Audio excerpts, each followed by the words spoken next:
S ಬೆಂಗಳೂರಿನಲ್ಲೂ ಕೂಡ 35 ಸ್ಥಳಗಳಲ್ಲಿ siren ಮೊಳಗದವು. ದೇಶಾದ್ಯಂತ ವಿವಿಧ ಕಡೆಗಳಲ್ಲಿ ಅಮೃತಸರದ ಚಿತ್ರಣ ನಾವೀಗ ನೋಡ್ತಾ ಇರುವಂತದ್ದು. ದಾಳಿ ಆದಾಗ ಹೇಗಿರುತ್ತೆ ಪರಿಸ್ಥಿತಿ ಎಲ್ಲ ಬಿದ್ದಿದ ಇದು ಅಣಕು ಪ್ರದರ್ಶನ.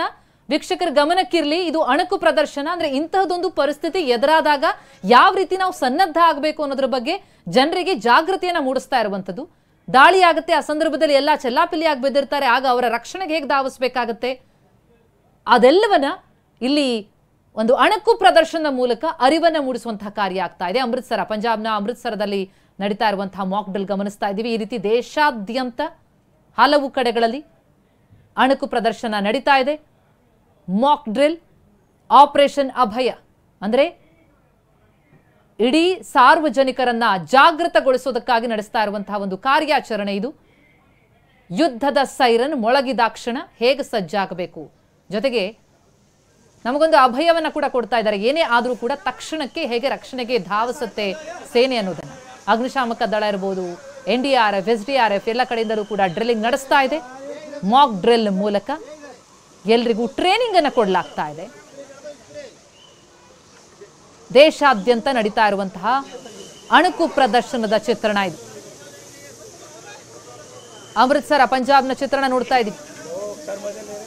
ಅಗ್ನಿಶಾಮಕ ದಳ ಕೂಡ ಬಂದಿದೆ. ಅಂದ್ರೆ ತಕ್ಷಣ ಅನಾಹುತ ಆದಂತ ಸಂದರ್ಭದಲ್ಲಿ ಹೇಗೆ ಪ್ರೊಆಕ್ಟಿವ್ ಆಗಿ ಆಕ್ಟ್ ಮಾಡಬೇಕಾಗತ್ತೆ, ಒಬ್ರಿಗೊಬ್ರು ಯಾವ ರೀತಿಯಲ್ಲಿ ಸಹಾಯ ಮಾಡಬೇಕು, ರಕ್ಷಣೆ ಹೇಗೆ, ಅದೆಲ್ಲದರ ತಯಾರಿ ಟ್ರೈನಿಂಗ್ ನಡೀತಾ ಇದೆ. ಬಾರ್ಡರ್ನಲ್ಲಿ ಆಗುವಂತಹ ಯುದ್ಧ ಬೇರೆ, ಆದರೆ ದೇಶದ ಒಳಗಡೆನೆ ಏನಾದರೂ ದಾಳಿ ಆಗಿಬಿಟ್ರೆ ಆ ಸಂದರ್ಭದಲ್ಲಿ ಸಾರ್ವಜನಿಕರು ಗಾಬರಿ ಆಗಬಾರ್ದು. ಅವರಿಗೆ ಅದರ ಬಗ್ಗೆ ಅರಿವಿರಬೇಕು. ಆ ಕ್ಷಣಕ್ಕೆ ಸೈರನ್ ಮೊಳಗದ ಕ್ಷಣ ಏನ್ ಮಾಡಬೇಕು, ತಮ್ಮ ರಕ್ಷಣೆ ಮತ್ತು ಸಾರ್ವಜನಿಕರ ರಕ್ಷಣೆ ಇದನ್ನ ಹೇಗೆ ಮಾಡಬೇಕು ಅನ್ನೋದಕ್ಕೆ ಪಡೆಗೂ ಕೂಡ ಇಲ್ಲಿ ಟ್ರೈನಿಂಗ್ ಆಗ್ತಾ ಇದೆ. ಡ್ರಿಲ್ ಮೂಲಕ ಜಾಗೃತಿಯನ್ನು ಮೂಡಿಸಲಾಗ್ತಾ ಇದೆ. ಗಾಯಾಳುಗಳನ್ನ ಹೇಗೆ ರಕ್ಷಣೆ ಮಾಡಬೇಕು ಅನ್ನೋದ್ರ ಬಗ್ಗೆ ಅವೇರ್ನೆಸ್ ಅನ್ನ ಬಿಲ್ಡ್ ಮಾಡಲಾಗ್ತಾ ಇದೆ. ಪಂಜಾಬ್ನ ಅಮೃತಸರದ ಚಿತ್ರಣ ನೋಡ್ತಾ ಇದ್ದೀವಿ. ಉಗ್ರರ ದಾಳಿಯಾದಾಗ ಅವಘಡಗಳು, ಅಗ್ನಿ ಅವಘಡ ಆಗ್ಬೋದು, ಮಿಸೈಲ್ ದಾಳಿ ಆಗ್ಬೋದು, ಆ ಸಂದರ್ಭದಲ್ಲಿ ಗಮನಿಸ್ತಾ ಇದ್ದೀವಿ ನೋಡಿ. ಸೈರನ್ ಮೊಳಗಿದಾಕ್ಷಣ ವಿದ್ಯಾರ್ಥಿಗಳು ಓಡ್ ಹೋಗಿ ಬಚ್ಚಿಟ್ಕೊಳ್ತಾ ಇರುವಂಥದ್ದು, ಜೊತೆಗೆ ಯಾರೋ ಪೆಟ್ಟಾಯ್ತು, ದಾಳಿ ಸಂದರ್ಭದಲ್ಲಿ ಆಘಾತಕ್ಕೊಳಗಾದ್ರು, ಅಂಥವ್ರನ್ನ ರಕ್ಷಣೆ ಮಾಡೋದು ಹೇಗೆ, ಆ ಬಗ್ಗೆ ಅಲ್ಲಿ ಜಾಗೃತಿಯನ್ನು ಮೂಡಿಸಲಾಗ್ತಾ ಇದೆ.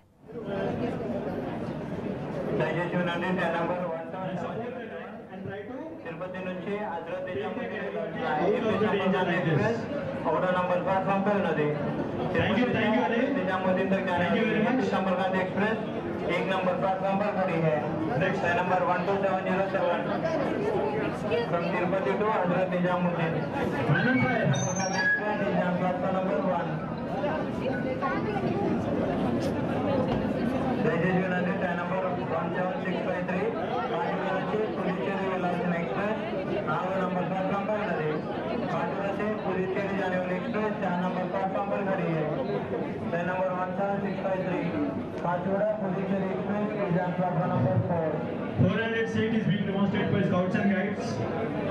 Similarly, they are offering first aid, head bandage, wherein head is there for small children.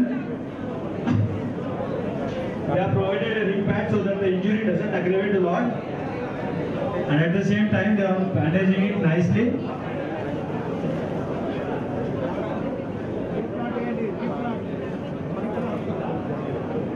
Right over left, front left over right.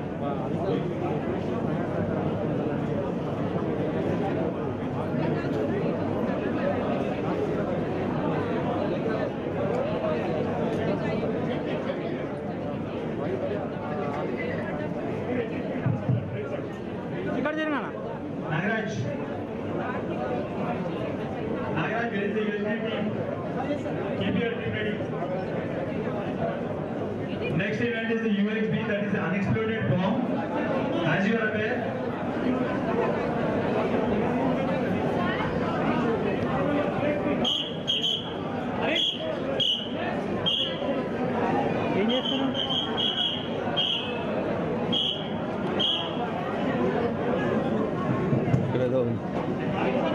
I'll show you something.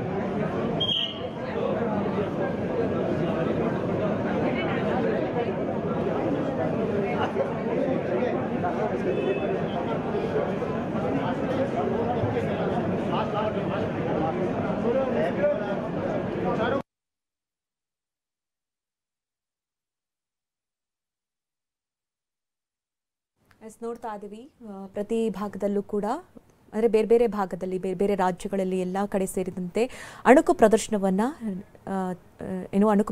ತೋರಿಸಲಾಗ್ತಾ ಇದೆ. ಅಂದರೆ ಯುದ್ಧದ ಸಂದರ್ಭದಲ್ಲಿ ಯಾವ ರೀತಿ ಇರುತ್ತೆ ಸಿಚುಯೇಷನ್, ಯಾವೆಲ್ಲ ಸಂದರ್ಭಗಳನ್ನು ನಾವು ಎದುರಿಸಬೇಕಾಗತ್ತೆ, ಅಂತಹ ಸಂದರ್ಭದಲ್ಲಿ ರಕ್ಷಣೆ ಯಾವ ರೀತಿ ಇರಬೇಕು, ನಮ್ಮನ್ನು ನಾವು ಯಾವ ರೀತಿ ರಕ್ಷಿಸ್ಕೊಳ್ಬೇಕು, ಯಾವ ರೀತಿ ಕ್ರಮವನ್ನು ಕೈಗೊಳ್ಳಬೇಕು, ಜೊತೆಗೆ ಸುತ್ತಮುತ್ತ ಇರುವಂಥವ್ರಿಗೇನಾದರೂ ಪೆಟ್ಟಾಯಿತು ಅಂದರೆ ಈಗ ನಾವು ನೋಡ್ತಾ ಇದ್ವಿ ಕೆಲ ವಿದ್ಯಾರ್ಥಿಗಳು ಅವರಿಗೆ ತಲೆಗೆ ಬಟ್ಟೆ ಕಟ್ಟುವಂತಹ ಒಂದಷ್ಟು ಅಣುಕು ಪ್ರದರ್ಶನವನ್ನು ನೋಡಿದ್ವಿ. ಅಂದರೆ ಅವರಿಗೆ ತಲೆಗೆ ಪೆಟ್ಟಾಗಿರಲಿ ಅಥವಾ ಏನೇ ಆದ್ರೂ ಕೂಡ ಆ ಸಂದರ್ಭದಲ್ಲಿ ನಾವು ಯಾವ ರೀತಿ ನೋಡ್ಕೊಳ್ಬೇಕು. ಮತ್ತು ವಿದ್ಯಾರ್ಥಿಗಳು ಒಂದು ಶಾಲೆ ಆಗಿರಬಹುದು, ಆ ಸಂದರ್ಭದಲ್ಲಿ ಏನೋ ದಾಳಿ ಆಯಿತು.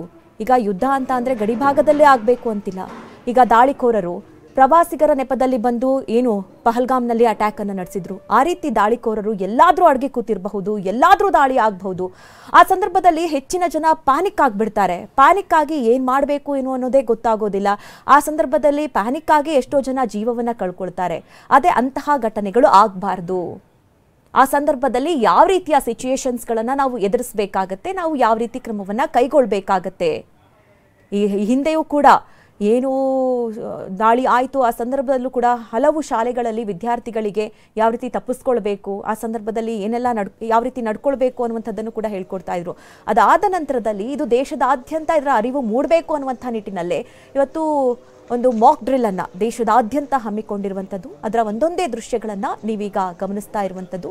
ಹಲವು ಕಡೆಗಳಲ್ಲಿ, ಬೆಂಗಳೂರಿನ ಹಲವು ಕಡೆಗಳಲ್ಲೂ ಕೂಡ ಇಂತಹ ಮಾಕ್ ಡ್ರಿಲ್ ಇವತ್ತು ನಡೀತು.